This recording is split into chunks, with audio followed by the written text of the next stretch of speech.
Hi everyone, the Crafty Atelier, Angela's here with Ghosties and Dollies number 9.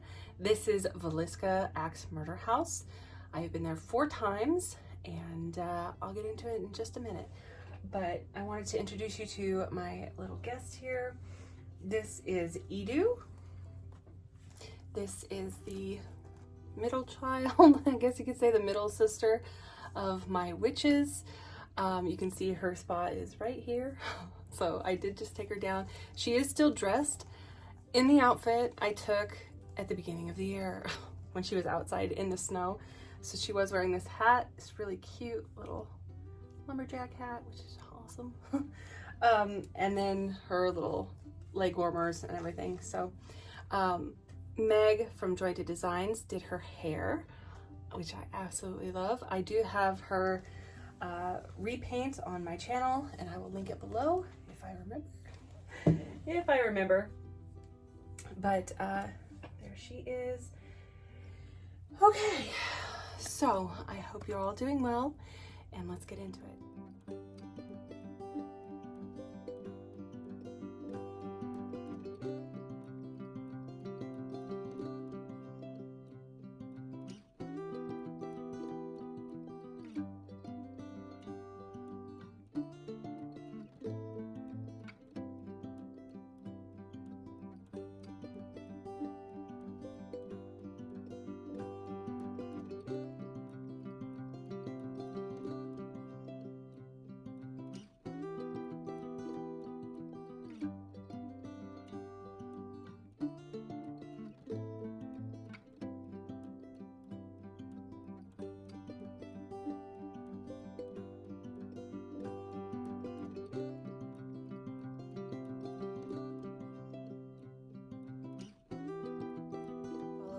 Is true, as they did happen to me, or when I was there at the house of Villisca. I was there 4 times.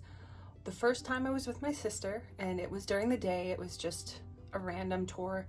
We were coming back up from Nebraska Park or something. It was something. It was a park where Jesse James hung out, you know, out there. So when we were traveling back, this was years ago, but when we were traveling back, we stopped through Villisca. We took the tour, and there was a closet in the upstairs where the children were.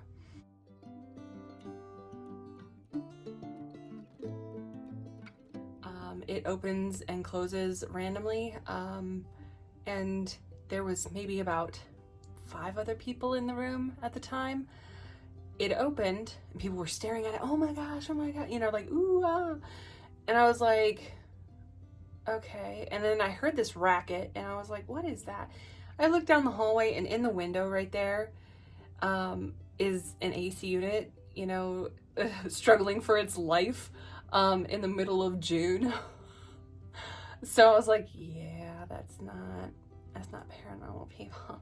And I told them that and they were just like, oh, you just don't believe. And I was like, oh, I do believe. It's just not, this is not paranormal. It's just not. I mean, there's too many other things that, 1, it could be, and 2, that it is. Because it's not paranormal if everyone's creaking and moving and this door that doesn't have a lock on it, that doesn't really shut, just opens. It's like, come on guys. It would be different if the house was at night, and usually at night it's only because there is less noise pollution for your audio and there's not as many people. So that's the only reason that paranormal investigators really go out at night, because paranormal activity can happen at any time. So after we got done with the tour, we left and we traveled to get some food. This is not paranormal, but we traveled to get some food in this Polish little town that had maybe like 20 houses and 1 restaurant. And this was back in my 20s, so this was a long time ago, when I could still eat that kind of food. But they looked at us like we were insane. I was like, what is happening? I don't know. But yeah, I guess they didn't get a lot of outsiders very much. So yeah, that was probably the weirdest part of the whole trip, is that not the paranormal house that these, the whole family got murdered at. No, it was the restaurant with all the people. So, all right. So the second time I went with my investigative team. We went with my Texas chapter. So him and his girlfriend at the time, or fiance, I'm going to say her name because, yeah, Lisa. So we were there. We had it overnight. So we had some people out in the barn and then some people in the house. We had me, another one of our investigator ladies, the fiance, and one of the main investigators, my coworker. He was in there. So we all four were in there, and we were taking a little tour before it started, getting to know the history of the house and all about it and everything. So it was still kind of daylight, but we had set up the cameras and everything inside. The other two were out in the barn. So the other fiance and my other coworker were out in the barn playing with the cat. So we walk in, and it's not the front door, it's the back door, because that's where the barn is. So the back door comes in. We are in the kitchen, and of course my coworker is talking, right, about the history, everything. All right. Lisa and I were kind of hanging back a little bit, just kind of feeling things out. And the next thing you hear, something whispers her name. "'Cause Lisa," like that, like in between us.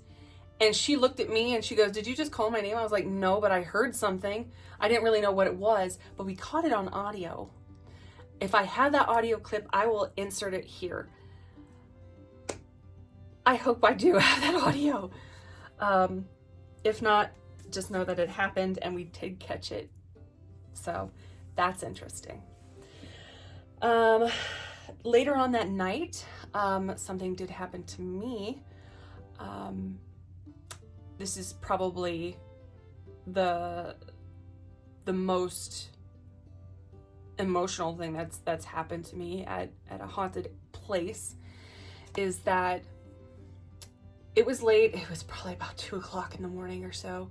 It was me, my coworker that was talking, the other one stayed in the barn again, and the Texas chapter fiance guy. So us three went in. We went into the little girl's room on the main level. So we weren't in the children's room. We were in the room that the friends, the little girls, stayed in. All right. We had an SB7 spirit box going, which basically just runs through radio waves like this. And it said that spirits can use this to talk through, using different channels, like frequency channels, to talk. And so we started talking to the children, because that's kind of who started coming through. The Texas chapter guy was sitting on the bed and he was filming. I was standing right at the edge of the door because I did not like that room. I hated it. Ever since I first went in there, I hated that room, never went in. They convinced me to go in, and so I went right in the door, and then I stood next to the wall right at the door frame, and then I could just like run out if I needed to. Well, they put the SB7 on the drawers, chest of drawers, and my coworker stood by the closet. So that's kind of where we were, like triangular.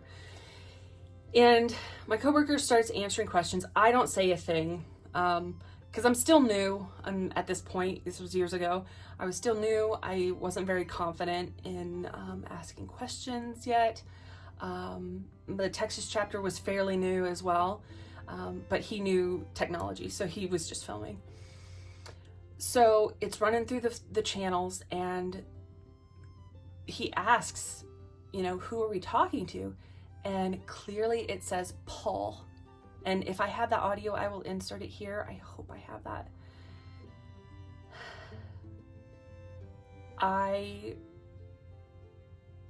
had this overwhelming feeling of dread come over me. And this coldness started at my feet. And every question he asked, the coldness ran up my legs. Just slow. Very, very, very slow. Just creeping up my legs. And it was cold. And this was not a cold night. It was in the summertime, so it was hot. And we had to turn the AC off because, of course, noise. So it was really hot in there. But my legs started to get very numb and tingly, like if it's fallen asleep, you know?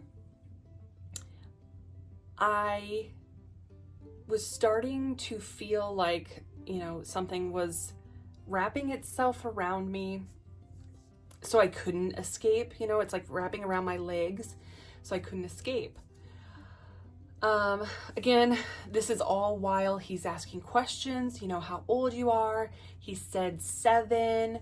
And I don't remember all the children's ages, but they were very young. They were like, you know, probably the oldest was maybe 11, 12, something like that. But then like there was a baby, and then there was 5, 6, 7, 9, something, whatever it is. But it seemed like Paul was talking to us because it was a boy. He was giggling, he was laughing, you know, on the radio thing. It was like, you know, and he was asking some pretty, you know, sensitive questions about what happened in that room. And then at a certain point when the coldness was reaching the middle to the tops of my thighs, I couldn't take it anymore. I really couldn't. I was maybe in there 10 minutes at tops. And I said, I gotta go now. And they said, okay. So I literally ran out of the house. I went over to a little gazebo thing that they had in the garden. And I just broke down. I broke down. And I cried and cried. And for about 10 minutes, I couldn't do anything. I felt like fear and pain and just, you know, it didn't feel good. It didn't feel good at all. So after about 10 minutes or so, and I calmed down, I told him, I said, I'm not going back in there. I can't do it. So that's where that stayed. I did go back a couple more times, but I actually didn't go back in. I didn't go back in. I stayed in the barn and I watched the cameras and everything. So, yeah, I don't know, honestly, if a little man, if one little priest man could actually do all that by himself without any of them waking up. I suspect that there might have been more than just one person in that house that night. I don't know. Let me know what you think. Hopefully you guys enjoyed this. At the time I did not. But yeah, so let me know your comments below if you've ever been to the Villisca house or not. I mean, it's pretty popular in the heartland here. Yeah, so with that, guys, I'll talk to you later. Bye.